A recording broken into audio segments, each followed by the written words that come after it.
Okay, so first off, I just want to begin by dedicating this class to Brett Sheldon. It should be Hatzlacha in business for him, and a Refuah Shlema for Miriam Chava Bat Yehudit, and for Amit Samuel Bat Edna. And then also, this class is dedicated to Menucha Shah, that it should be Refuah Shlema from Shamayim, for Yosef Simcha Chaim Ben Sarah Chana.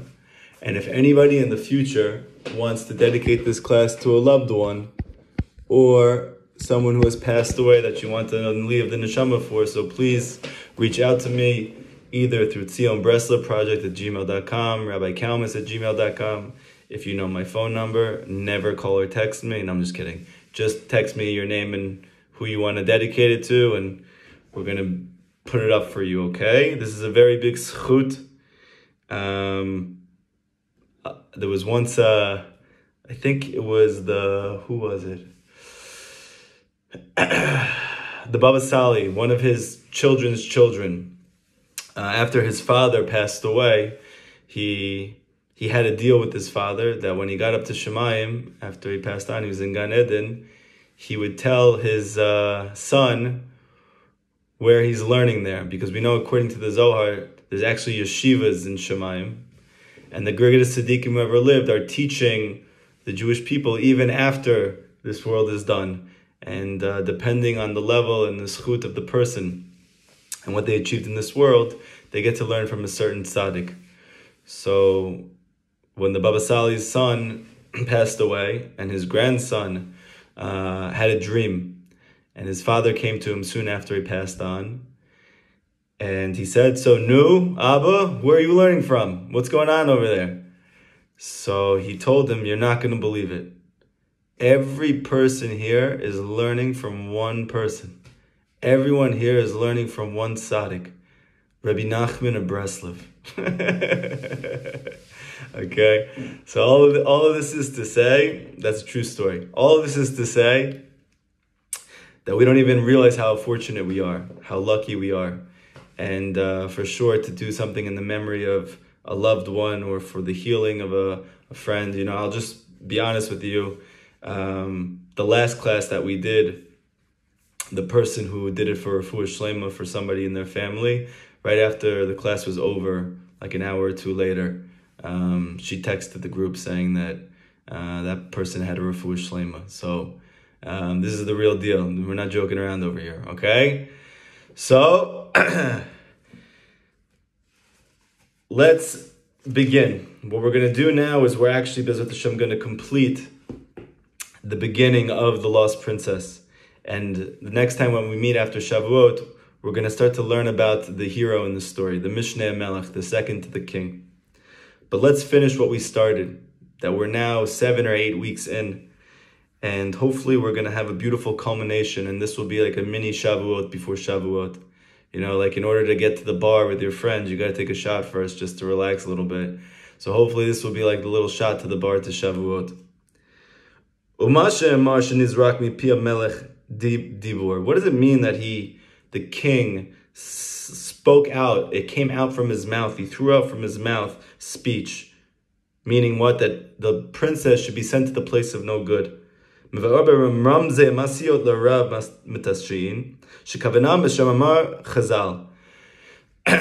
is the secret of the Gemara in Masechet Chulin, Daf Samech Amud Bet. It says on the fourth day of creation that Hashem created these two luminaries. However, then right after it says that he created these two great lights, it says right after that the bigger light will rule by the day, referring to the sun, and the smaller light, meaning the moon, is going to rule at nighttime. So the Chachamim, the sages, are very perturbed by this situation. They don't understand. It literally just proceeded by saying these are two great lights. That's mashma. It's implied in the lashon, in the language of the pasuk, that these lights are equal. There's no distinguishing them. And on the other hand, the next pasuk says that one of them is infinitely bigger than the other one. And as a result, one of them is going to rule by the daytime, meaning the sun, and one of them is going to rule by the nighttime, meaning the moon. And we know, like we spoke about many times, and the Zohar, it says that the moon has no light of its own. So it's not even like it took a shot. It literally got punched in the gut and there was nothing left.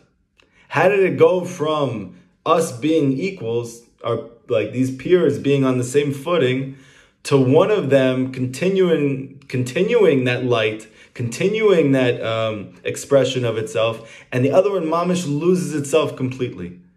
So what do they say in Masechet Chulin? When Hashem created these two lights, Ba'al Levana, the moon came to Hashem, V'tana lifnei HaKadosh Baruch Hu, and the moon had a complaint, it had a taina. It's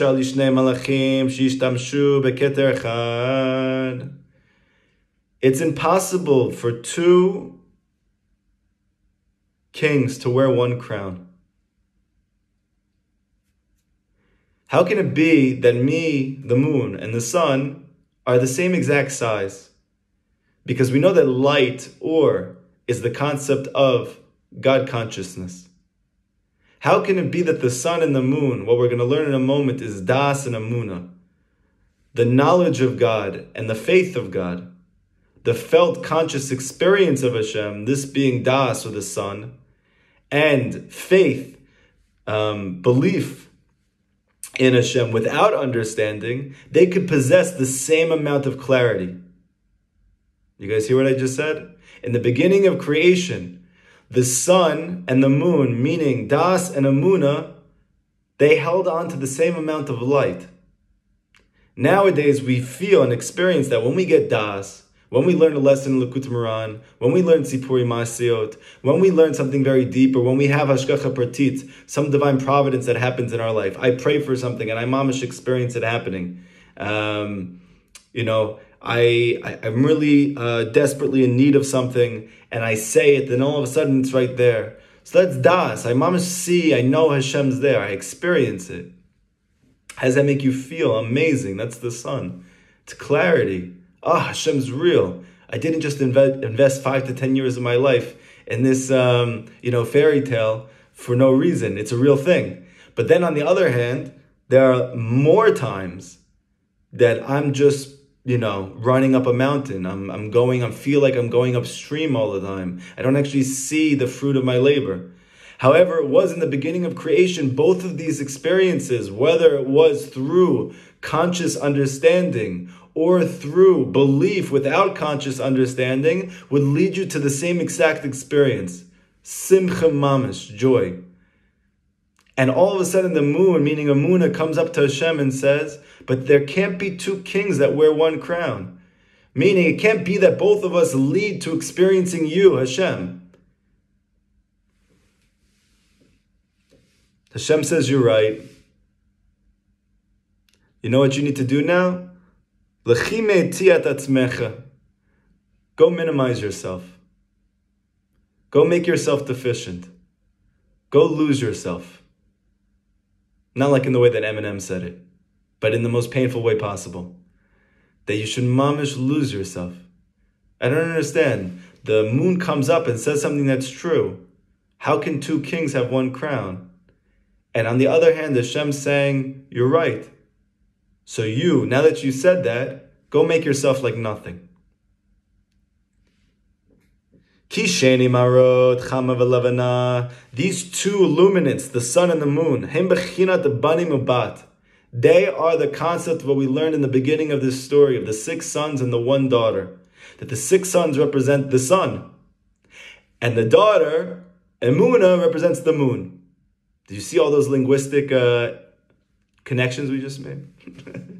The sons represent the sun, and Emunah represents the moon.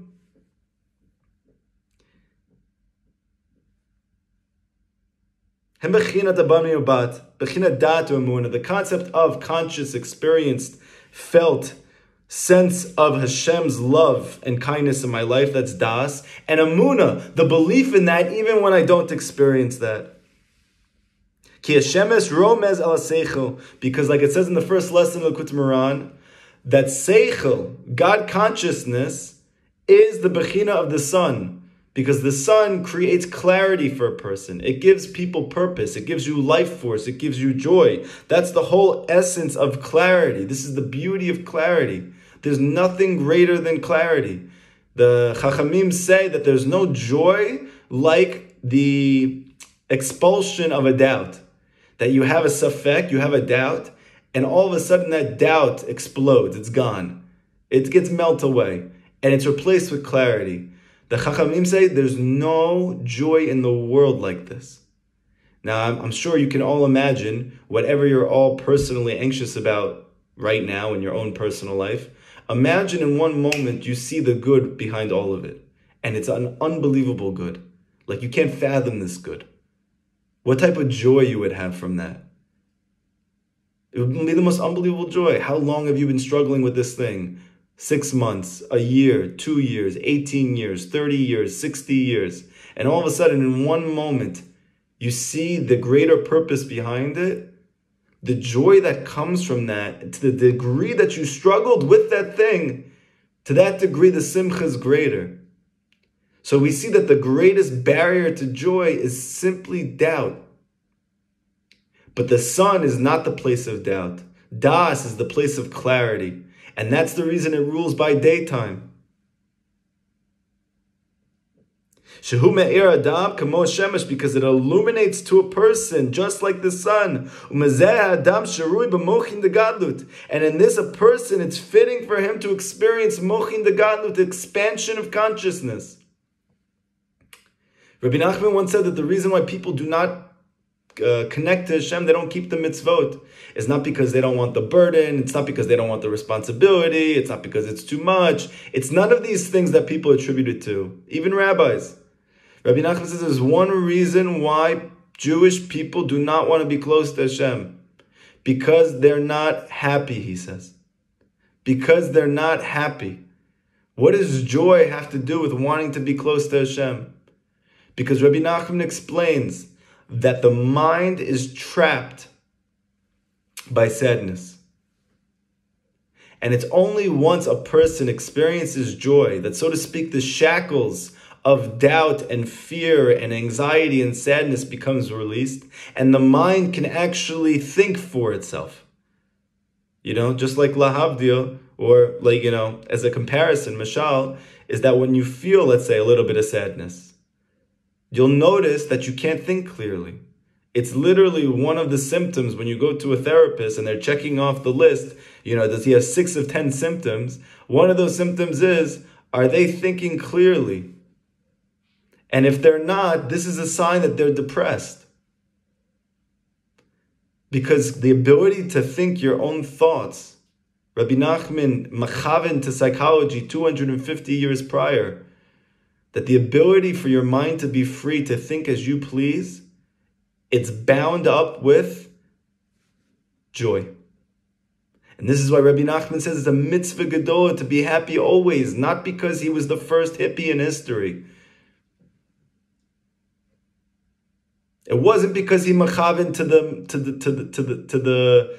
the movement of the 70s that we should just, let's grow our armpit hair out and let's just have a good time, you know what I mean? And let's go listen to the music, lose yourself in it. Let's forget about everything and wear multicolored shirts. By the way, I'm not hating on this. It's an amazing thing. But Rabbi Nachman was not a hippie. In fact, people said that when they saw him, he looked rather serious. But on the other hand, when you read his teachings, it seems like he must be the happiest person in the history of existence. But on the other hand, we see that there was no joy like the joy of Rabbi Nachman. How was it that Rabbi Nachman was able to have such incredible chidushim, novelties of understanding of Hashem, of life, of psychology, of physiology, when in reality, he was in a shtetl and he never learned one piece of secular wisdom in his life? And the answer is very clear. Mitzvah gedola liot b'simcha. He made sure he was always happy.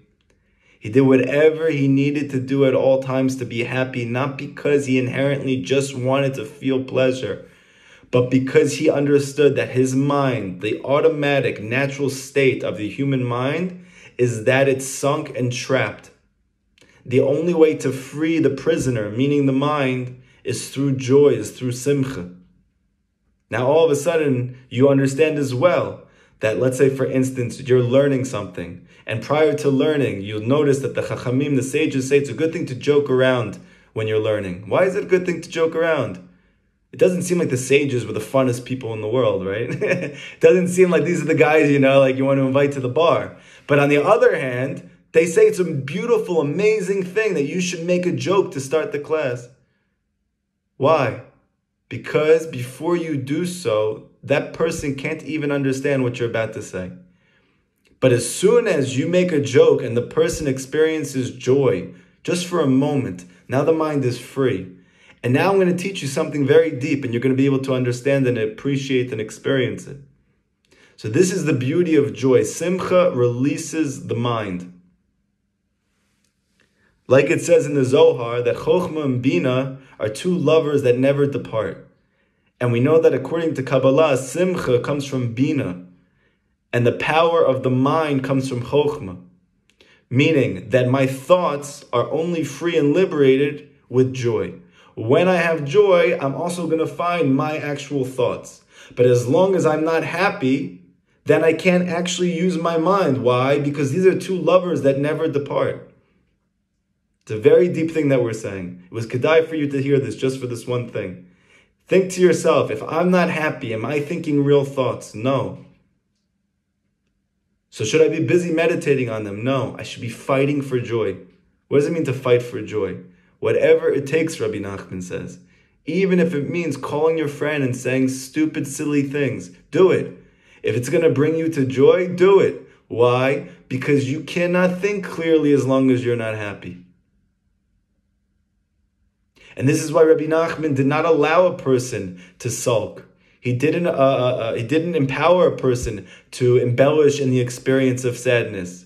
He didn't say there's a healthy space to feel sad. He said it's not healthy to be sad. It's the greatest, most damaging thing in the world. Rav Natan said, based on his Rabbi, there is nothing more damaging in the physical, psychological, spiritual world than sadness. Rav Natan wrote to his son, when he wrote to him a letter about things that he was struggling with, he goes, "My dear son, don't you know, after reading all of Rabbi Nachman's teachings and hearing from me, your beloved father, that Rabbi Nachman, our great Rebbe, that Tzaddik Yisrael Olam taught us, that if you took all the sins in the world, you took every avera in the world, it doesn't cause as much damage as sadness. Doesn't cause as much damage as sadness." He says, don't be foolish like most young people, that they dwell and they ruminate on things that are causing them sadness. Go fight for joy. You have to. Because there's nothing more damaging. The real reason why a person usually thinks to themselves, I should keep meditating on my negative thoughts. The real secret hidden reason, I was thought a lot about this, is because we think it's a mitzvah to do it. We think it's a mitzvah to feel bad. We think it's a mitzvah to ruminate. We think it's a mitzvah to feel guilty. It's not a mitzvah. Despite the fact that our moms have guilted us through Jewish guilt for a long time, and therefore we now think it's a tremendous mitzvah to feel guilt. We don't feel, it's not a mitzvah. Hashem doesn't feel good about it. He's not like, oh, my son is feeling really guilty now. This guy's a tzaddik. He's not getting nachat from that. He wants you to be happy. Allow yourself to feel happy. That is the mitzvah.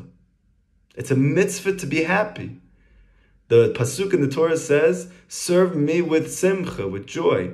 Don't feel guilty about it. Let loose. Let your hair down. Hashem likes it. He's happy with you. To be religious and to be Jewish and to be happy are not mutually exclusive entities. They're supposed to go together. They're one thing. But what happens? And then you merit the Dad of Hashem. You merit to know Hashem through the sun, meaning through clarity. Aval b'layla, however, at nighttime, meaning when we're struggling and we're suffering and we're having a million things take place with us. Nechshach me'adam or adat. It darkens for a person the light of das. His ability to know and experience Hashem, it goes into exile. Why? Because his clarity, his sunlight has been darkened through the panel of the struggle of his life.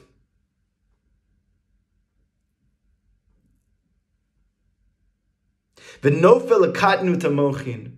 And then his mind becomes constricted. It goes into contraction.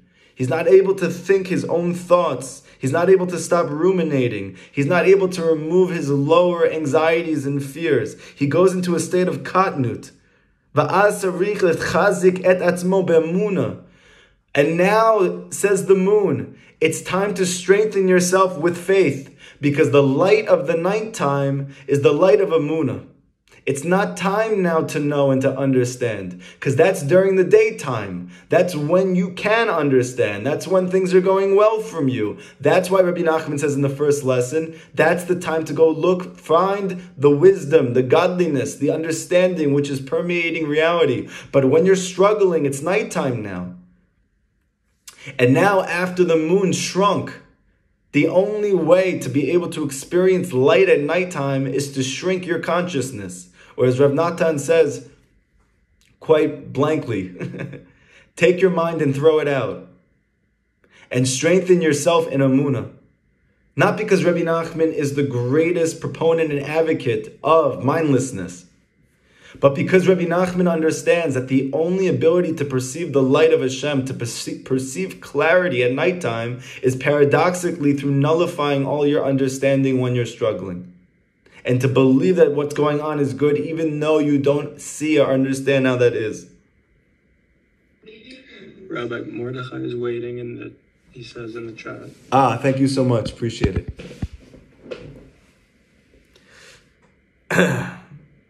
This is the concept of the light of the moon. Like it says in the Pasuk,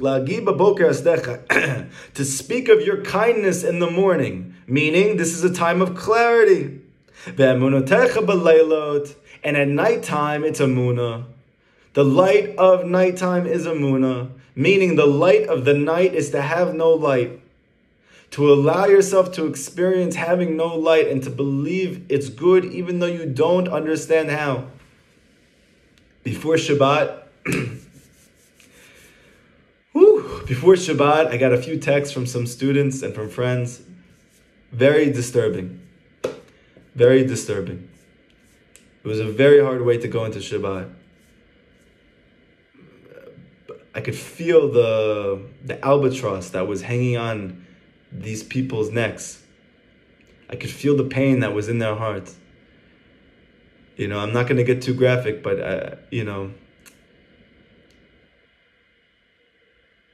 one of the most beautiful things about my life is that Hashem allows me a window into people's worst places, their darkest places, because I've been there. But on the other hand, because you become so empathetic to people suffering because of your suffering, it takes on like this weight that's unbelievable and so hard to bear. One of the students, or one of my friends, someone who I got to know before I came here to Israel, he sent me a picture of some self-injurious behavior that he experienced. And he took a picture of the scar, sent it to me. Right before Shabbat, I couldn't shake it, like, Hashem, why? How can this happen? And I literally I read in the morning, Rabbi Nachman told Rav Natan the most important thing on Shabbat is to be happy. No matter what's going on in your life, you have to be happy. And Rav Natan said, and then he read my mind. And Rabbi Nachman said, and if you're thinking to yourself right now about how upset you are, that you realize that you're not really happy on Shabbat,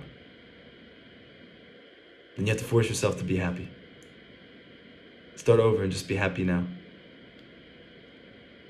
And so I went into Shabbat, and I remember I went into the mikveh, and I couldn't stop thinking about it, and the image just kept popping up in my head. And I said, Hashem, I'm going into the mikveh now, help it to be mamish. I put on new clothes, I come out of this water. This is out of my mind, not because I don't care, because I care too much. But my wife needs a happy husband, and my kids need a happy father. And I need to be happy for you. And I did my best. Friday night was hard though. But I mamish strengthened myself in Amunah. I said, Hashem, I don't understand the thing. Like Rabbi says, I don't understand the thing. I don't understand the thing. And I don't know how this could be. But Rabbi Nachman says your greatness is that you can flip everything to good. And I have no idea how you could do that right now. But I believe that you can, even though I don't understand how you can. And I got through Shabbat. Okay? Now that story is not over yet. Bezat Hashem, we'll see how that all flips to good. And there's a way. But this is what we have to understand. We're not talking about, I got a flat tire. Yeah, for sure. There's like a shtickle of like I have to kick into a moon now. But we're talking about these events that are impossible to understand. We're talking about the Holocaust. We're talking about the Spanish Inquisition. We're talking about the atrocities that have happened to the Jewish people. We're talking about children who die by gun violence. We're talking about things that are incapable by the human mind to understand how it's good. And Rabbi Nachman sang, but there is a necessity now to be like the moon and to shrink yourself. And there's a way you can do this. We can do this. You can do this. And you will see in the end how it all flips to good. But you have to believe right now when you don't understand. This is the time to believe. And this is the sun and the moon. Two lights, these two great lights. Kalmus meaning she'amuna gam ken haya or gadol. Meaning in the beginning, Amunah was just as big of a clarity. Faith was just as clarifying as was knowledge.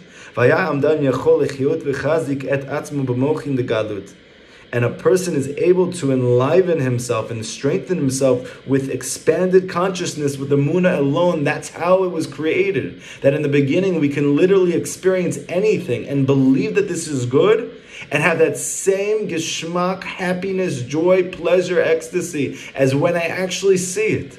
That's how everything was created. Amunah had that light, it had that capacity, it had that potential.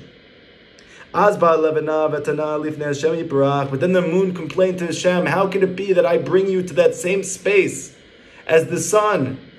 To bring you to that same place of mochin the gadlut, that same place of expanded consciousness. Then what's the point of us both being here? Why are we different then? We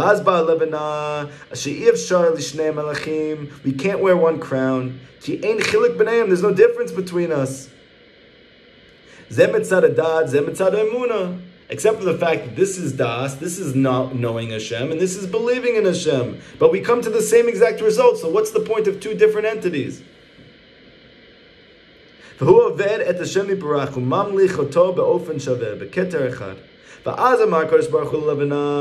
said to the moon, go shrink yourself. Go minimize yourself. That from now on, for all of exile, we will not see the light of Amunah. We will not see the clarity that comes with faith. We will not see the beautiful, brilliant light of Hashem's goodness that comes in the time of darkness. It's going to be hidden from us. B'derech gadlut, ela b'tzimtzum me'ut l'katnut. Rather, it's going to be only through contractions and through narrowness that we're going to be able to experience Hashem's light at nighttime. That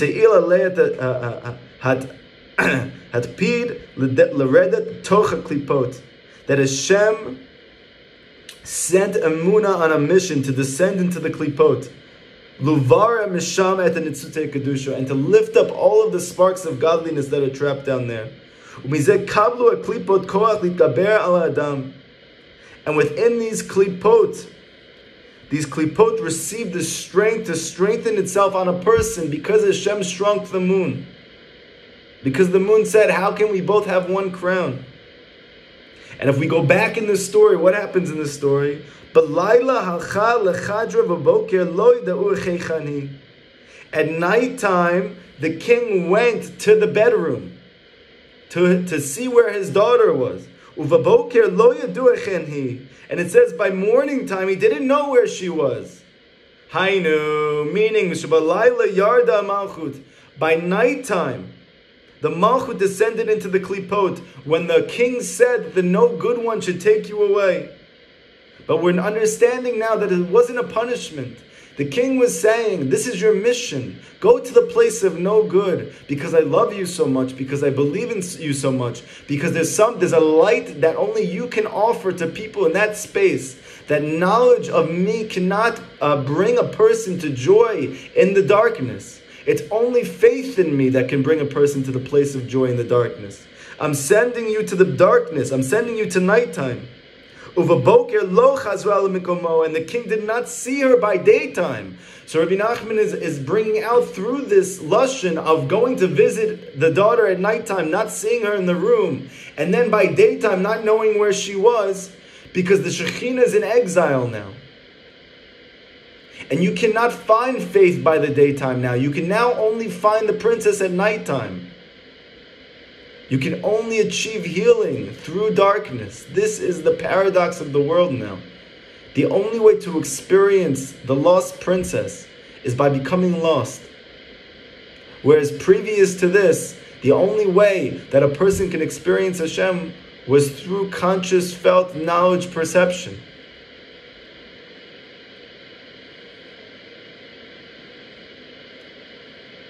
Ele nishara kavusha etzlam.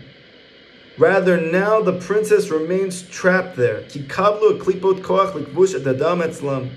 Because Hashem now has given strength to the klipot to allow them to trap a person. Now listen to what the Perush says now. It's very powerful. I read this and I started to cry on Shabbos. Especially after everything that happened. I was like, Hashem, you got to give me chizuk. You got to give me chizuk. I need to be able to take this and go higher from this, to bring others higher from this. And then I read this. Ikar Veda Tabat Melech. The essence of the princess being lost. Le'ov de Lamase. What is the purpose of this story, the lost princess? Shu ma shenevad asimcha b'avat Hashem. What is lost essentially? What is this capacity that has gone into exile? What is it that's causing us to feel so much turmoil? That joy is in exile. Simcha is in exile. Specifically the simcha of serving Hashem. That we no longer believe that we give joy to Hashem from anything that we do. I'm a Baal Tshuva and the rest of the world is busy with nonsense and I literally left all of it so that I can be close to you. And I spent an hour today just like breaking my brain trying to learn Aramaic so that I can learn 2,000-year-old text. And we're thinking to myself, oh my gosh, I'm so nebach, I couldn't do one sentence. What's wrong with me? I'm not making Hashem happy. What are you talking about? You're a hero. You're the tzaddik yesod olam. The whole world is literally hanging in the balance of you and your efforts right now. This is the exile. We think that we don't give Hashem any joy. It's adrabah. Hashem's only joy, His greatest joy, is coming from everybody in this chabura. Think about what I'm saying. It's not just chizik. This is the truth. This is what Rabbi Nachman's teaching us. This is the whole exile. The princess being lost means that we think we are a lost cause. That is what's going on here. It's an unbelievable thing. When we read the lost princess, we think that she's lost from the king. No, she's lost because she thinks she's a lost cause. And for that reason, we don't think we make Hashem happy. Because at the core of it, and we know that this is our generation's chesron, we don't believe in ourselves. What does it mean we don't believe in ourselves? It means we don't believe that we're good. Period. Because we don't believe that we're good, when we do good things, we don't believe that's good either. So comes Rabbi Nachman to say, you know what the most important lesson I ever taught was? A zamra. Find the good points in yourself. What is this, a pop psychology hand manual? This is my most important lesson? Rabbi Nachman, the bearer of the torch of the secrets of the Torah, the greatest Kabbalist, the greatest mystic in the history of existence, says my greatest lesson is that you should find good points about yourself and verbalize them. Judge yourself favorably. Ooh, so sweet. That's your greatest lesson? But Rabbi Nachman says, there's a flood coming. There's a flood coming. And it's going to sweep over and pour over the whole world. But it's not going to be a flood of a lack of anything that you need physically. That you're going to have, Rabbi Nachman said, in abundance. In the 1800s, he knew what was going to happen. We would have everything we physically need. And yet Rabbi Nachman says, you're not going to be happy at all. Why? What's the flood? He says it's going to be a flood of kafirut, of atheism. Atheism is going to sweep over the world. And even though Pashut Peshat is mamish atheism, the world will just not believe in God. And yes, we see that that's what's happening. That is the majority. I was there for most of my life. But I think Rabbi Nachman is saying something deeper. The flood which is going to flood your personal life is not just a lack of belief in God. It's the lack of belief, period. The lack of belief in anything. I don't believe in myself. I don't believe that I'm worthy. I don't believe that anything that I'm doing is worthwhile. What is that? That's a disease. That's mamish a disease. Think about it. You do a good thing. Remember when you were secular and you did something good and your teacher gave you like, oh, you did a good job, Jake. You felt good the whole day. Your mom is going against the entire world, literally, what 99.9% think is the purpose of existence. And you're choosing to walk the same path as your ancestors from thousands of years ago. In what's called the footsteps of Mashiach, the heels, the darkest period in history. I'm choosing to serve Hashem when I don't see Him at all. And we don't think we make Hashem happy? That is a disease. That's the greatest mental health illness. Why do you think we're so unhappy? It's not just that belief is in exile, meaning belief in God. Belief in ourselves is in exile. The essence of the lost princess is that the princess thinks she's lost, inherently lost. I remember when I was reading this over Shabbat, my mama started crying. And I'm thinking about that picture that that boy sent me. This boy, who I know what he's been through. You can't imagine the abuse of this child that he experienced as a kid from family members. And at 20-something years old, decides that he's going to start going to yeshiva and start learning and join a kollel and learn day and night and help other people and open a WhatsApp group to be able to try to give people chizuk and Torah. And he has struggles like you can't possibly fathom. That your struggles that you think that you have are mamish like marshmallows compared to his. And this boy sends me a picture of something he tried to do to himself last week. And I'm crying over Shabbat and I'm thinking about this boy. What's the reason he's doing this? There's one reason. He thinks he's not good. He doesn't really think he makes Hashem happy with what he's doing. He thinks I'm just climbing up a mountain. It doesn't end. I'm swimming upstream and it doesn't cease. I'm not doing anything. And he's wrong. And we're wrong. You're doing everything. Rab Natan came to his Rebbe, Rabbi Nachman, 200 years ago. And he said to him, I didn't get to learn so much today. I didn't really concentrate when I prayed. And he was in such sadness. And Rabbi Nachman responded with a big smile on his face. A little bit is also good. A little bit is also good. Who told you that doing a little bit of good is not really good? Who taught you that? The secular world. The achievement-oriented Western civilization. The greatest disease in history. You're not inherently good. You're only good if you open up a multi-billion-dollar business and you get 5 degrees and everyone around you calls you the point god or the punt god. And if not, then you're a complete loser. What is that? That is a disease. Think about it. We live like kings. We have food. It's pouring out of the refrigerator. Even if you live in college and you're in a state college somewhere and you barely have any money to support yourself. You have food, endless food, like kings didn't have 1,000 years ago. What type of bed do you sleep on? Is it Tempur-Pedic? Is it molded to your body? They used to sleep on the floor.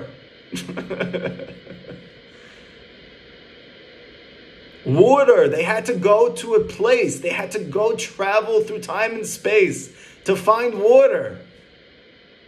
You literally take your head to the side and you say, "Sorry, I need water," and water just pops up from the ceiling and it enters into your mouth. I don't know, I'm like not in this world anymore, but I imagine this is what it's like at this point. Okay? And we're miserable. We're sad. We're scared. We're angry. We're confused. Literally, we have achieved the purpose of what people have been chasing after for thousands of years. And we've never been less happy. Why? Because there's a flood. It's a flood of atheism. That Rabbi Nachman says in the final generation there's going to be a brand new Yetzer Hara that never was. The power and the figment of your own imagination. That you're not good. That you're not worthy. That nothing you do is worthy. Comes the tzaddik to tell you, Ein shum yeush ba'olam klal, there's no despair. You know why? Because you don't have to do anything to be good. You already are good. Oh, and you happen to learn a little bit today? Even better. That doesn't make you good or not good. You just are good. Hashem put a piece of God inside of you. You're a Jew, you're good. Period. Start there. Wake up like that. Rav Levi Berditchev, he used to wake up in the morning and he got to the bracha, Shelo asani goy. Thank you that you made me a Jew. It took him an hour to get out of his house. He used to walk around his table and dance around his table. Ashreinu matov chelkeinu humanoim goraleinu. How lucky am I? How happy should I be? I'm a Jew. I'm the greatest good that exists in the world. The whole world was created for me. He didn't even do anything yet. He did nothing today. He just got up. I woke up. I'm Jewish. I'm Hashem's kid. Hashem loves me.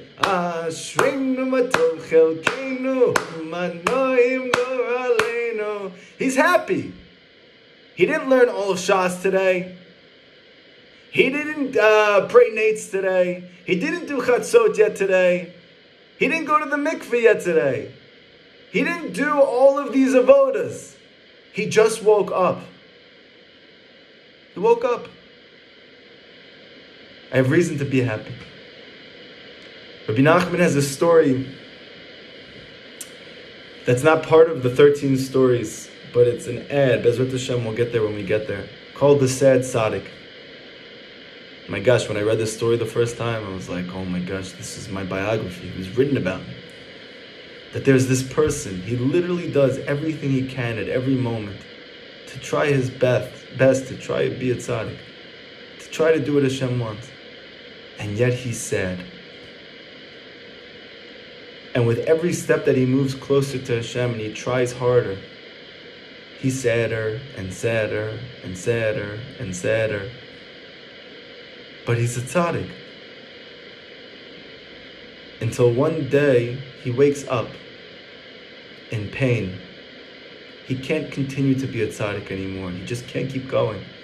He can't force himself anymore. He has no more koach left. And then he realizes, I'm Jewish. And this is enough to be happy. You know why? Think about it, it's very deep. Rav Natan brings this down in Likutei Halachot. It's based on what Rabbi Nachman taught him.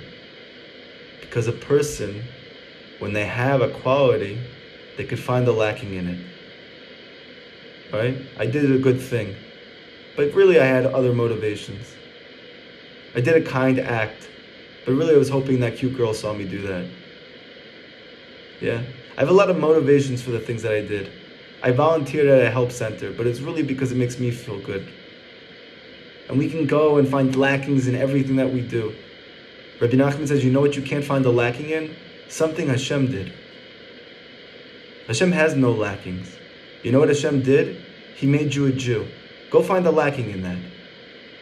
Go find something imperfect about Hashem making you a Jew. You can't do it. Hashem did it, He's perfect. He made you a Jew. Rabbi Nachman said if a person chapt, what it means, that Hashem made you a part of Klal Yisrael, just the fact that you have Shem Yehudi, you're a Jew. He said if you chapt what it is, you could be happy your whole life with this one thing, even if you had nothing else. You have no health, you have no family, you have no spouse, you have no kids, you have nothing, you have no money, you have no livelihood, you're impoverished, you're a beggar. If you understand that you're a Jew and what it means that you're a Jew, you could be happy, Rabbi Nachman says, for the rest of your life. Oi, Gewalt, that we should know whatever that is. And now, on top of that, think about what you try and do every day. You keep trying and you keep trying. Do yourself a favor. I want you to try this. After this class is over, I want you to think about the fact that you were already good before the class. And I just took an hour out of the beginning of my week, even though I'm working, and even though I have to get up early tomorrow, and even though I had a hard day, and even though I don't necessarily believe everything that I'm learning, and even though I'm struggling to even talk to Hashem at all, and even though I'm struggling to learn, and on top of that, I got myself to come to this class and to learn for an hour, to listen to this guy scream at me from Israel. How happy you should be. How happy you should be. And just let yourself feel happy from it. Let yourself feel happy. Don't move to the next thing yet. It's okay. It's a mitzvah to be happy. Don't feel guilty about it. Let yourself feel it. Dance, sing, clap until you feel it. And then, if you have more time, okay, so go try something else. But a little's also good. The princess being lost is that she thinks she's a lost cause. And that's why a person will literally cut their wrists, wanting to kill themselves, wanting to end their life, because they don't realize that they're good. That the princess is the daughter of the king, that the king loves her with an infinite love. He gets so much nachat from her in every single thing that she does. And he's there thinking, I'm Nebuch, I'm Nebuch, I'm Nebuch, I'm Nebuch, I'm Nebuch. That's the whole exile. And maybe 1,000 years ago, it just meant you lived a life and you were just stumbling and bumbling around. But in our generation, it means engaging in injurious behaviors that you want to end your own life and the life of those around you. It's horrifying. It's scary. We have to do something about it. You know how you do something about it? You really want to know how you help a person like that? You say to yourself, I'm not going to allow myself to feel worthless anymore. I'm not going to allow myself to sulk anymore. I'm not going to allow myself to feel like a loser anymore. It's not a mitzvah. I'm not helping anybody by doing that. When am I going to really help people? When no matter what I'm going through, no matter what I've been through in my life, if I am going to walk around with a smile on my face, just the fact that I exist, and if I get to do more, I'll let myself feel joy from that also. This is the greatest thing you can offer to another person. Simcha. Simcha of knowing that you're good, that you're worthy. You don't need to do anything for it. That's how you're going to help the Jewish people. The word Mashiach,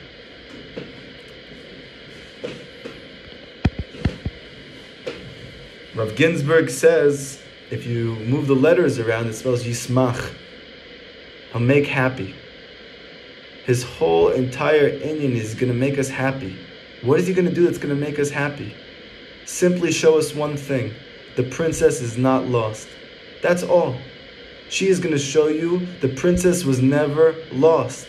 She's not a lost cause. She's the opposite. She's the apple of her father's eye. And this itself takes all of the concealments of life and blows them up and obliterates them. And fills it with joy and with peace and with life force and with energy and with hope. This one knowledge, this one faith, this one piece of information, that the princess is not really lost. Because even in this time of Yerida, it's found a person, gam az yesh lo avodat amlichat Hashem. You can serve Hashem from there also. Serving Hashem is not exclusive to feeling good. It's not exclusive to having positive conditions. It's not exclusive to you wanting things to turn out a certain way and they happen that way. You know where you can serve Hashem and make Him happy? Any place you're in. You're in the bathroom, you can serve Hashem there. You're chas v'shalom, you're on the street because you suffer from drug addiction, you can serve Hashem from there. You're in jail, you're in prison, you can serve Hashem from there. Rabbi Nachman told his students, even if I end up in Gehenna, and Rabbi Nachman says Gehenna is not just in the world to come. Gehenna is in this world. Even if I go into a state of complete depression and sadness, and everything around me has collapsed, I would not despair. You know why? Because I can serve Hashem from there. How is that possible? Because Hashem is there also. Hashem's everywhere. Hashem is not exclusive to these particular circumstances. We got to move out of this Western mindset that only when I get myself the perfect job with the perfect hours and the perfect family and the perfect this and the perfect that and the gotcha, and then I'm going to find God. No! It's not how it works. Wherever you are. You live in a college dorm, Hashem's there. You live in your parents' house still, Hashem is there equally. You live in a mansion, Hashem's also there, the same. There's no difference. Hashem's everywhere. He's not some other place. When Avram Avinu came to him and he's looking for him everywhere, he's searching and he's toiling and Hashem says to him, you want to find me? Leave behind your father's home. Leave behind the place you grew up. Leave behind your country and go to the place I'm going to show you. Why doesn't he tell him where to go? Why is he just telling him where to leave? Because the secret is Avram didn't have to go anywhere to find Hashem. He just needed to leave behind all the lies. All the sheker that he learned his whole life. I'm a failure. Lie. I'm a loser. Lie. Things are not working out. Lie. I have no good available to me now. Lie. There's something inherently wrong with me, and that's why X, Y, and Z. Lie, lie, lie, lie, lie, lie, lie, lie. And Hashem says to you, you know what? Do you want to see me? You have to leave all of it behind. Take a garbage can. Write down all of the lies. Put it in. You can stack it as high as you want. Take a lighter and light the thing up on fire. Light it up. Say goodbye to all of the lies. Say hello to joy. Say hello to happiness. Say hello to life force. Say hello to self-confidence. Because Hashem is everywhere. Even in hell. And this is the secret of when they came to Rav Natan, they said, what are you doing? Going around telling everybody, Rabbi Nachman's the key. Rabbi Nachman's the key. What are you talking about? This is a cult. This guy's a cult leader. How are you teaching Likutei Moharan everywhere? You know it's going to end you up in Gehenna, right? And Rav Natan said, it's totally fine. It's okay. I'm going to end up to Gehenna? No problem. You know why? Because my Rebbe taught me Hashem's there also. So I'm going to take my Likutei Moharan there, and you know what I'm going to do? I'm going to turn it into Gan Eden. I'm just going to let everybody know there. This is the same thing as Gan Eden. Hashem's here just as much. He's not anywhere less. This is the secret of the tzaddik. This is the secret of the Mishneh Melech, the second to the king. This is the secret of Moshe Rabbeinu. That when the Jewish people were going up to Har Sinai, and everyone was staying down at the bottom of the mountain. Why? Because Rabbi Nachman explains they saw on top of the mountain darkness, clouds, shade. They saw the greatest darkness they ever saw on top of that mountain. And Moshe just ran up. What did Moshe know that they didn't know? Rabbi Nachman says, Moshe really knew that Hashem was everywhere. And to him to go into darkness does not mean I'm going to lose Hashem here. It doesn't mean he's less here. It doesn't mean there's less good here because there's clouds here. Adrabah, the opposite. This is the top of the mountain and it's dark. It must mean that this is the greatest revelation of good in this place. Moshe ran up to the top, and that's where he got the Torah from. He didn't get the Torah from where Yoshua ben Nun was. He didn't get the Torah where Aaron was from. He didn't get the Torah where the Jewish people were sitting at. He only got the Torah in the greatest darkness, in the Amrafel, in the Choshech, on the top of the mountain, where mamish, it was pitch black. He came down with light. This is what the tzaddik knows.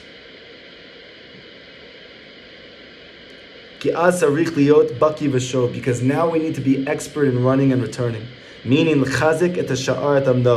need to strengthen ourselves to simply stand where we are. And just to simply not despair. That's it, and you won. Just by not despairing, you won. You know, the Frierdiker Rebbe, he said, why is it called Ikveta de Mashiach? The previous Rebbe to the Lubavitcher. Why is it called Ikveta de Mashiach? The footsteps of Mashiach. Because he says that our generation's Maila is that we're the feet. What's the benefit of feet? They allow a person to stand, not to fall. But the feet does it without understanding. This is what the Frierdiker Rebbe says. It's mamish exactly what Rabbi Nachman says. That the feet don't understand, but yet they stand. You know what brings the Mashiach? That avoda. You know the reason why we're struggling with no end and we don't understand where the good is? Because that's the milah of the feet. That is the mitzvah of the feet. That is the mitzvah of this final generation that's going to bring Geula.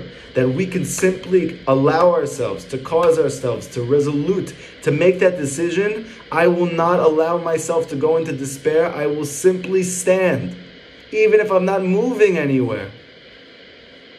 And you won. Because you rectified the feet.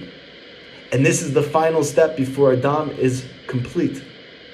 Why is it that at the beginning of creation it seemed like the Jewish people had such chokhmah, they had such knowledge of God, and now we don't have any? Because the Jewish people are a human, they're a man, they're a macrocosm and a microcosm of man. That means that all of history of the Jewish people represents one body.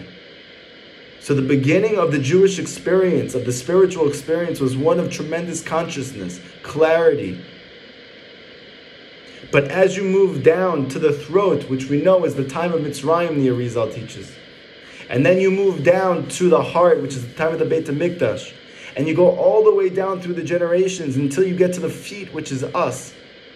We are all creating one beautiful body, one beautiful composite of godliness, and we need to rectify every body part. What is the final tikkun? The tikkun of the feet. How does a foot work properly? By simply holding up all that's above it. By simply standing. Stand. That's the mitzvah. Don't allow yourself to go into yeyush. That's the mitzvah. And even if you're not able to hold yourself from falling, still, you can still want to be close to Hashem, even though you're not allowing or able to do it. You hear what he's saying? It's an unbelievable thing. There is no reason to despair, even in the place in which you cannot achieve the thing that you set out to. You're trying and it's just simply not happening. I want to get up early tomorrow and I keep not doing it. You know what Rabbi Nachman says you could do? Even greater than doing it. You could want to do it. But I'm not actually doing anything. I just keep having wants and desires and nothing's being fulfilled. That is again according to your, I don't even want to say it, but your ridiculous Western mindset, which makes you believe that your goodness is dependent on you actualizing that which you set out to do. What is mashmannis? This belief that I am good when what I want to do happens. It's the fact that you don't believe in God. That is what's inherent in that. I am God. And therefore, if things don't happen according to the way I want to, something is really wrong. But what if I don't create my life? I don't cause the circumstances in my life. I am not the creator of reality. I am a recipient of it. I'm a receiver. I'm a mikabel. So then why am I getting so stressed out about everything that's happening to me? Because the real reason I'm stressed out is because I think I'm the cause of it. So if you go into a situation and you go into a circumstance and you realize Hashem is doing this for you, He's sending you down into the klipot because there's sparks of godliness that only you can pick up from this place. That is the reason for the darkness. It's not because you did something. So then where am I going to find good in this place? Because nothing I'm trying is working. If you simply want Hashem in that space, you won. I want. I yearn. I am in debt. And I can't get to Eretz Yisrael. Rabbi Nachman says you need to want to live in the land of Israel. But I can't get there.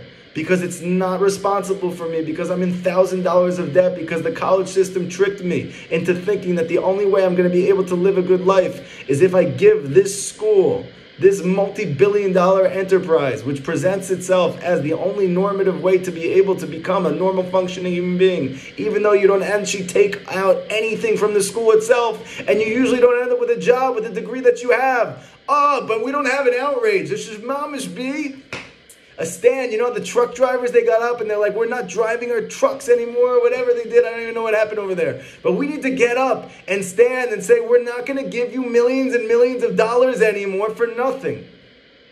It's the greatest disease. It's mamish craziness. And now for the rest of my life, I'm going to pay over debt from this. So I can't go to Eretz Yisrael now because I have to pay back my debts for the degree that I'm not using. But you know what you could do right now? It's even greater than going to Eretz Yisrael. You can want to live in the land of Israel. You can yearn to live in the land of Israel. That's how you find Hashem in that place. That is how you find the spark of godliness when it's not working. Because it's not really not working. This is exactly how Hashem wants it to be working. Rabbi Nachman says in Sichot Iran, many people think the world is going out of control. As the generations go on, more and more it looks like chaos and tohu and craziness. Rabbi Nachman says not true. As time goes on, Hashem is working it better and better. How is that? How is that? It doesn't look like that. It doesn't feel like that. It doesn't seem like that. Because we think that we're the cause of whatever's taking place in the world, and we're not. There's only one thing for us to do. To want good. That's it. If you want good in that place and you don't give up on wanting good, you have found the princess in that space. You have found the godliness that's trapped there. You have metakened, you have rectified that space. I want Hashem from this place, even though I never felt it. That's called redemption. That's what we need to bring Mashiach. That's the final step. To want. To want. By the way, you notice when you look at the 10 Sfirot, you have Chokhmah Bina Das. This is God consciousness. You have the 6 Midot, right? And this is all revolved around Torah knowledge. And then you have Malchut, which is this level of emunah, faith. You know what's higher than all of it? Keter. What's the Keter? Ratzon. Want. Wanting is higher than doing. Wanting is higher than feeling. Wanting is higher than thinking. There's nothing higher than want. Rabbi Nachman says that at the end, the Mashiach is going to show you that when you were most down, you were most up. Meaning what? That we had the greatest opportunity, greater even than our ancestors. That they were able to do what they set out to do. We can't. All we can do is want. That is the Keter. That's the crown. That's the crown that's going to be placed on the head of the Mashiach to bring the redemption. Just that we want good. That we want Hashem. Ela shbizman Shabbat Melech, but while the daughter is lost in the place of no good, concealed there, ki mizeh hem choshvim, because from that place they think, this place of falling, the place of no good, that Hashem left you. And you have no connection at all to holiness. You have no connection to purity. You have no connection to godliness. You have no connection to anything that's truly good. You have no shaykhis to this. The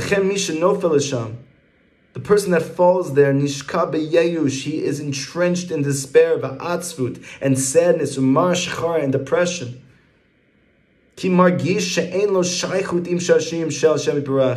Because he doesn't feel that he gives any type of nachat, any joy to Hashem. This is the essence of the princess being lost, in the place of no good. She's lost because in the state of descent, she doesn't realize that she's making Hashem just as happy as when she ascends. She doesn't realize that there's no difference between going up and going down. For Hashem, you can make her happy in any space. It's not predicated on me going up. It's predicating on me wanting good. If you want, you make Hashem happy. That's all. I want to be a Jew. You already made Hashem happy.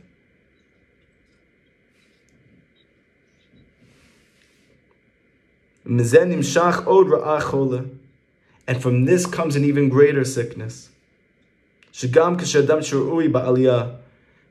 That when this person who's not in Yerida anymore, he does tshuva. Put it in here. Yeah, so they don't fall down. He does tshuva. He leaves behind the secular world. He works less hours now. He makes a time every day to learn. He makes a time every day to do ibodadut. He makes a time every day to pray with a minyan. He makes a time every day at least to put on tefillin. Or even if not that, he makes a time every day just to get up to try and do it. He's trying to do these things. He's no longer in this Yerida. He's actually doing stuff. And he says, you know what the greater sickness is? That this person, even when he reaches Aliyah, he merits to actually learn Torah and to do the mitzvot and to pray. And he's not happy from this at all. This is an even greater sickness. That in the beginning he feels sick because he can't do anything. And now even when he gets to the point that he can, he still doesn't feel like he's doing anything. He doesn't think that his actions have any inherent worth in them. And then it's found that he's in a Yerida even when he's in an Aliyah. He's in a descent even when he's ascending. Because he doesn't feel he's any shaykhis, any connection to giving pleasure to Hashem, joy to Hashem. And for him, joy is in exile. Whether he's ascending or whether he's descending. Whether he's running or whether he's returning. Whether he's rising or whether he's falling. He's not happy. Because the princess is in exile. Why is she in exile? Why is joy in exile? One reason, because she thinks she's lost. She's not lost. She's not a lost cause. You're not lost. I'll just finish with this. In the beginning of creation, after the Jewish people who were formerly Adam Arishon and Chava made the first error in history. They made a mistake. And right after this, it says that Hashem left Adam and Chava left the garden. Right? They left the garden. They're not in Gan Eden anymore. My gosh, can you imagine? You're in Gan Eden. Don't even think like so spiritual. Your life becomes Gan Eden. I do one thing and I lose it all. Everything was going great. I thought my life was going a certain way. Things were working out. I thought I understood things. I had some type of like malchut and some type of control. And then everything just spiraled. Because I made one mistake, one error. That feeling. And the Zohar says you didn't read it right. It doesn't say that Adam and Chava were kicked out of the garden. It says that Hashem was kicked out of the garden. Adam and Chava never left. So then why does it feel like Gehenna? Because Hashem is in exile. Because the Shekhinah is in exile. Because Simcha, joy, is in exile. Because the belief that I'm good went away. That's what happened to Adam and Chava. They made one mistake, and they thought because I made a mistake, I'm not good. And so even though they're still in Gan Eden, they think they're in Gehenna. Bezrat Hashem, we should know with Shavuot coming up, after this very difficult time of the Omer for so many of us, that the desert, the midbar, is the precondition for Matan Torah. That the state, the midbar, the place where you get trampled, where it feels like everything is crushing, this is actually the only way you can experience the light of God. That Moshe can come down from Har Sinai and bring you something so beautiful from that place of darkness. And I read in Rabbi Yitzchak Ginsburg, he says, the gematria of midbar, desert, is the same gematria of the word Bihi Baram. It says in the beginning of the Torah that Hashem created the world, and all of the heavens and the earth He created for them. Bihi Baram, for their sake He created them. And Chazal, the Chachamim, they say in the Midrash, Bihi Baram, it's the letters Be'avraham. And they learn from this, for Avraham's sake Hashem created the heavens and the earth. For Avraham's sake Hashem created everything. And what's Avraham? Avraham is love. For the sake of love, Hashem created everything. This is the same gematria as midbar, as the desert. Desert is Hashem's love. That is Avraham. That is kindness. For the sake of the desert, Hashem created the heavens and the earth. Your precarious, difficult, challenging situation is not happenstance. It's not just happening. It's not just going on. You weren't lost in a vacuum. Hashem didn't forget about you. Your midbar, your desert, was the whole entire reason for your being created. Why? That is Hashem's love. Hashem's love is your desert. Well, where do I find Hashem's love in this place? I don't see it here. By realizing that you're not lost. And you could be happy. You could give yourself permission to just be happy just because you are. And when you allow yourself to do that, you're going to see that Hashem never left. And that this whole entire time I was kicking Him out of the garden, thinking that I need to make something happen. I need to do some wonderful, mystical act in order to draw Hashem into my life, when all I simply need to do is be, and I make Hashem happy. Does anybody have any questions from today's class?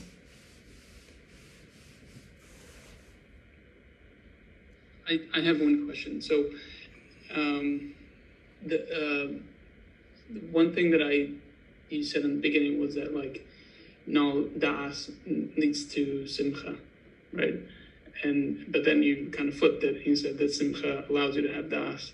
So, is there? It seems like it maybe is interchangeable, but is there something else that Rabbi Nachman says to help you to get to that level of simcha? That, like, is it only, attaching yourself to the tzaddik? And I mean, not only, but is it attaching yourself to the tzaddik? And it is, but let's explain how that works so it doesn't just sound like a cult, okay? What does it mean? What does it mean that I'm attaching myself to the tzaddik, and through this I'm going to be able to achieve joy even when I don't have das? So the answer is like this.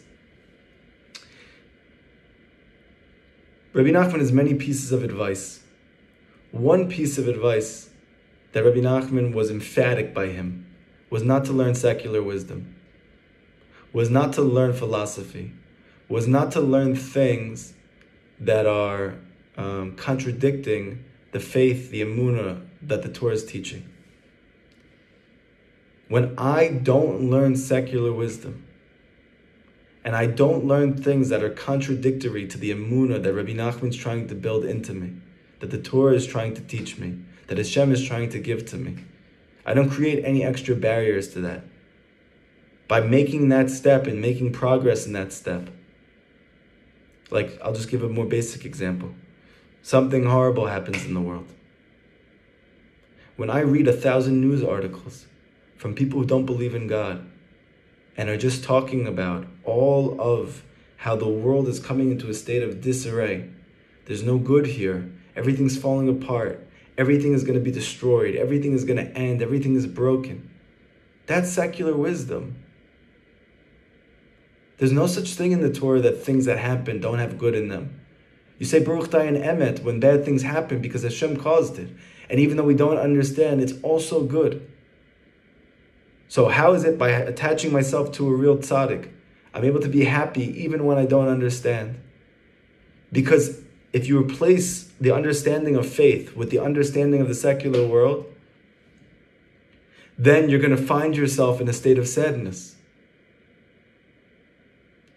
So every piece of advice that I take from Rabbi Nachman, and therefore higher and higher levels of hikashrut, attachment to a real tzaddik, then through this I attain more levels of joy, more experience of joy, more belief that I'm good just to be, that I don't need to do something specifically. I can wake up in the morning, put on my tefillin, and go to work, and that's great. And I made Hashem happy today by doing that. It's not a failure. I'm not a loser. Everything is great. Everything is perfect. Everything is fine. I'm literally doing an unbelievable thing. I am keeping a mitzvah in a time when nobody keeps mitzvot, when nobody even thinks that the Torah is true. You should already be happy. You just put the tefillin on, go be happy the rest of the day. Or you didn't even do it. But I know I'm a Jew and I'm happy and I'm proud that I'm a Jew. Rabbi Nachman says you should just be happy with that. How come I don't feel that?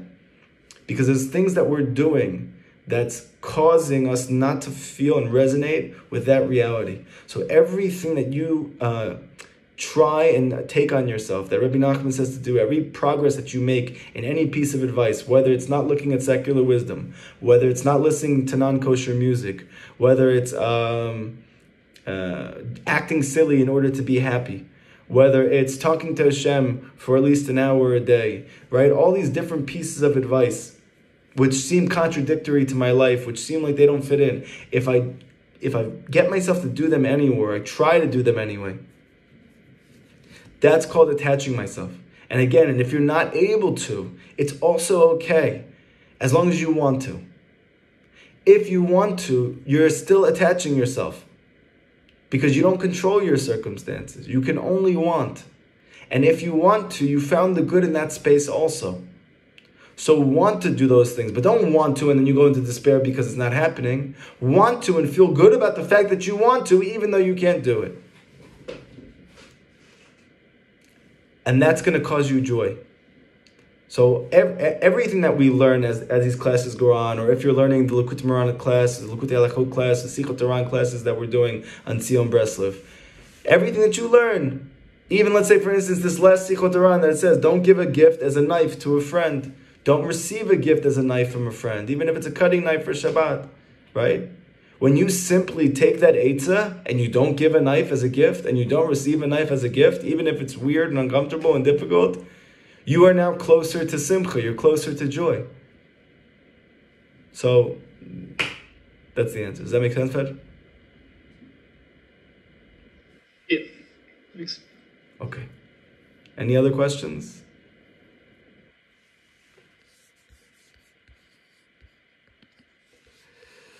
We put some in the chat box. Okay.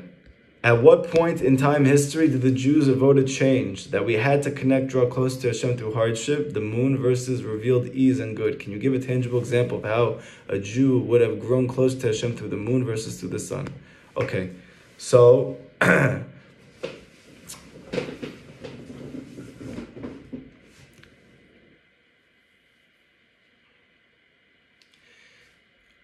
Hashem kept testing Abraham, right? He had these 10 famous tests. But the sages don't even understand why it was hard for Abraham, because Hashem told him to do it.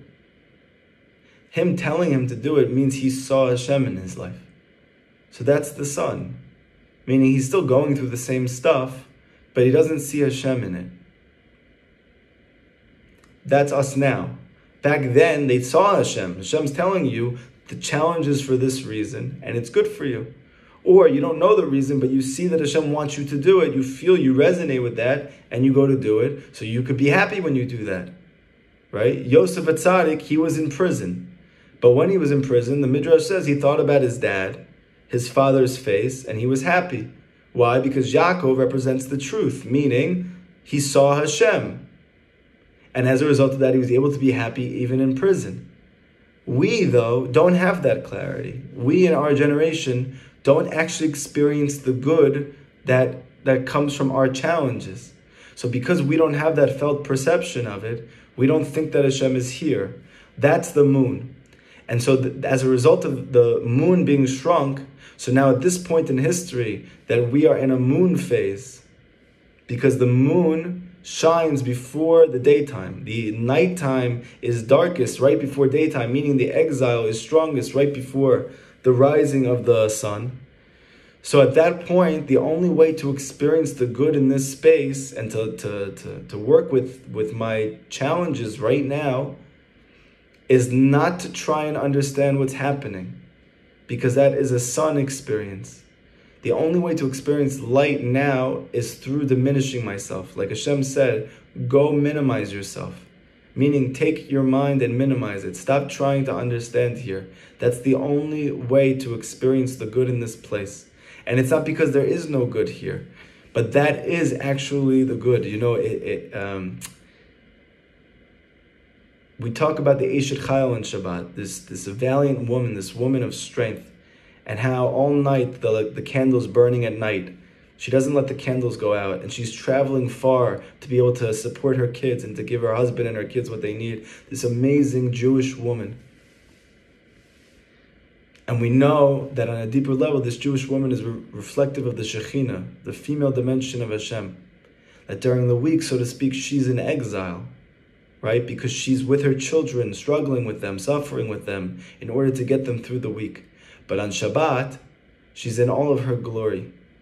And when we sing Eshet Chayil, and we're speaking about the Shekhinah, which we know now is Emunah, this ability to believe that things are good, even when I don't experience that they're good, to live and allow myself to feel it, that faith, even when I don't see it, to give myself permission to be happy, not with doing anything, just with being. That we see that by Eshet Chayil, in that song, it says that she becomes the crown on her husband's head. So even though it just sounds something poetic, according to Kabbalah, there's something very deep that's happening. Even though during the week, emunah, faith, being happy just because is in exile, it's considered not a high level. It's not considered like learning day and night. It's not considered like keeping all the mitzvot. It's not considered like any of these things. However, what we're going to see is that by Shabbat, meaning Olam Haba, the Geula, the redemption, when Mashiach comes, she's actually the crown on the husband's head, where the husband represents Dad, serving Hashem with knowing Hashem. She's the crown on his head, meaning she's higher than him. The crown is higher than the head. The head represents understanding. The crown is above understanding. It's not that a moon of faith is a lesson, it's a lacking, it's a chesron, it's like b'diavad, I have to go through this, then I have to do this, whatever. No, she's above understanding. Not that she lacks understanding, she's above it. She's super conscious. However, during the exile, we don't experience that at all.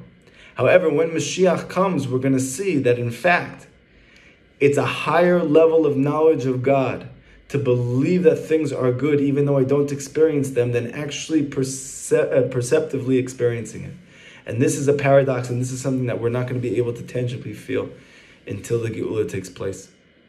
However, with every step that you make in growth, spiritual growth, of trying to take this advice and these lessons and really do your best to learn them, to meditate on them, to talk them out, to speak to your friends, your family members about it, to do the best that you can to incorporate it in your life, in your mind, in your heart, you're going to see that even now, before you get to that point, you can actually experience the joy of believing even when you don't know. That the light of Emunah becomes for you like the light of Das. Was that understood on the first question? Yes. Okay. Second question, how do we know once we are truly living happily? I feel like because humans are inherently imperfect, we will always be somewhat aware of a lacking and feel some level of discontent in the world. Should we really believe that as humans we can truly live fully happy in this lifetime? And if so, how do we know that we've achieved that goal? Again, when our mind doesn't feel happy all the time, is there a sign within ourselves that we find it very good? So this is the chiddush of Rabbi Nachman, that yes, at the level of humanity, there's always going to be something lacking. In everything that we do, there always is a lacking. But Rabbi Nachman is shifting our perspective to stop focusing on the human elements of ourselves and to focus on the godly element of ourselves. Meaning, the part of ourself that Hashem made, which is that you're a Jew. That part of yourself is not lacking anything. It's perfect. You can't change it. You can convert to another religion and you still don't change it. You can deny belief in God and you still don't change it.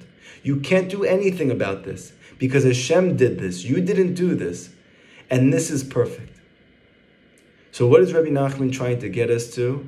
This simple understanding that just the fact that you are a Jew, that Hashem made you His child, He chose you amongst the nations, that this itself is what you should be happy about. And the more that you grow in spirituality, in a very unusual way, you actually become more sensitive to this reality, that this is good in and of itself, and I don't need to add to it, even though adding to it is also good. But I don't need to do anything to it. It's just good as it is. You know, Bezrat Hashem, you are going to be able to go maybe to, your husband's going to let you go to Uman for Hanukkah one year with a lot of the women that go at that time. And Bezrat Hashem, you'll be able to hire a babysitter so that, you know, Fed can go learn Torah while you're doing that. But when you're there, what you're going to see is people who are really happy. Bezrat Hashem. And if you ask them what's happened in their life, so it doesn't seem like they'll have reason to be happy. But they really are happy. What happened to them? So they fully internalized this fact that whatever Hashem placed inside of me is perfect and it's not lacking anything. So the fact that I'm a Jew, it's not lacking anything. What about the fact that I'm a woman? It's perfect. Hashem made me like that. Another thing, it's not lacking anything. What about the fact that it said that I don't choose my spouse? It was chosen for me from before I came into this world. So the fact that your husband is your husband, that's perfect.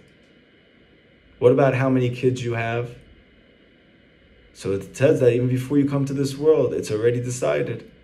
It's perfect. How about how much you make? Parnasa, already decided before you come to the world. But I could barely make it. It's perfect. If it's by me, then for sure it's lacking. And if I focus on that part, then I'm going to be unhappy. But if you focus on the fact that whatever comes from Hashem is perfect, then you can be happy right now and fully happy in your lifetime. And this is one of the things that anybody who goes to Uman for the first time sees. They see real joy. They see that it's possible, that even amongst all of the challenges that come over a person in their lifetime, they could still be happy in the midst of all of it. So what's the sign? You're happy. You know, by Rabbi Nachman, it wasn't something that's complicated. It's not like, you know, all of a sudden I have like a gold ring that develops on my finger, like I could see it. It says Simcha now. You know what it feels like when you're happy. You know what it feels like when you had a good day. You know what it feels like when you feel peace in your life. You know what it feels like when you feel tranquility, whenever you've had that. So you just feel like that all the time. Because you get to the point that it doesn't even matter when it's a challenge, because the challenge itself is coming from Hashem. So if the challenge is coming from Hashem, then the challenge is perfect. And however I am experiencing it, it's okay. What's the reason I haven't allowed myself to feel joy about it? Because I think that I am the cause of it. At some very deep psychological level, I think that whatever is happening in my life is because of my own lackings. And this is what Rabbi Nachman is trying to extricate from us. This foreign belief that there's something wrong. When there's nothing wrong, you're good. So when you feel happy about just the fact that you exist, just the fact that you're a Jew, just the fact that you are Hashem's daughter, then you'll know that's your sign. Does that make sense? Yes, I'll report back. I can't wait. Okay, that's what Hashem. That's what Hashem. Okay.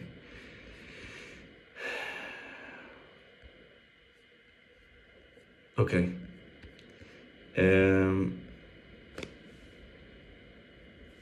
Okay. I would like for the other questions that we have here, unless you have one to actually say out loud,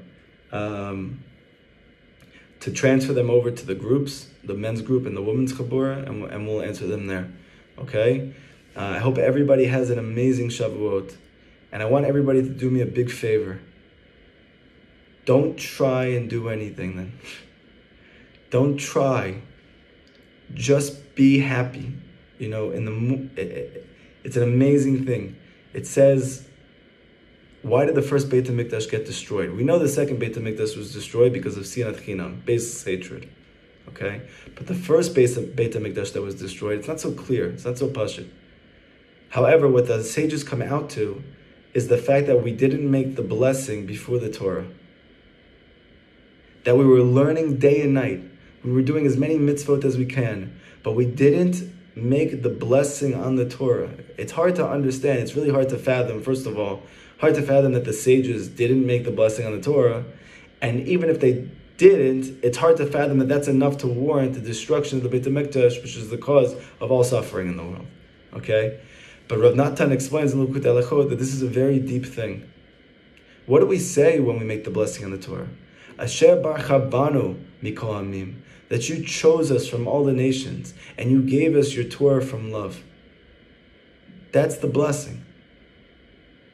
So, what's the reason the Beit HaMikdash was destroyed? Meaning the Shekhinah went into exile. We don't experience that Hashem is good. We don't experience that I'm good. Because of one thing. We don't allow ourselves to be happy, Asher barcha banu mikol hamim, that Hashem just simply chose you.